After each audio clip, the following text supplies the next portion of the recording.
Magbubukas na ulit ang bahay ni Kuya para sa mga bagong housemate ngayong June, ayon sa anunsyo ni Star Magic Head Laurenti Jogi.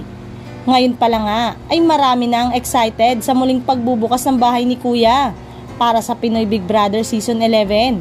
At ayon sa source ay ito ang simula ng bagong era ng kapamilya reality show, lalo't malapit na itong magdiwang ng 20th anniversary.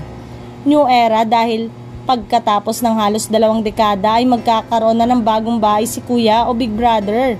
At ang hula nga ng netizen na tinutukoy na bagong bahay ni Kuya ay ang bago raw nitong tahanan or network, ang GMA7.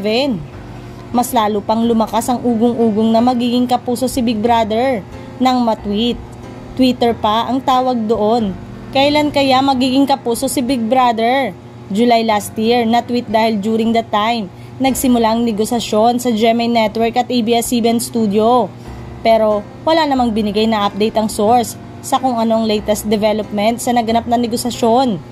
Pero ayon sa source, gusto ng Kapuso Management na magkaroon ng housemate mula sa Sparkle, ang talent agency nila. Samantalang nalungkot naman ang ibang fans ng Pinoy Big Brother dahil hindi na nga magbabalik ang original main host nito na si Tony Gonzaga. May iba na kasing netizen na hindi bet si Bianca Gonzalez na pumalit sa main host dahil hindi raw ito bongga mag-host.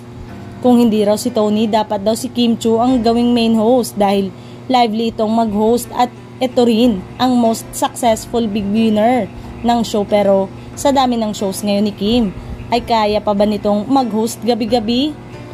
Pero bahagi pa rin si Kim sa Pinoy Big Brother Season 11 at ang chika nga, sa weekend episode lang daw ito mapapanood.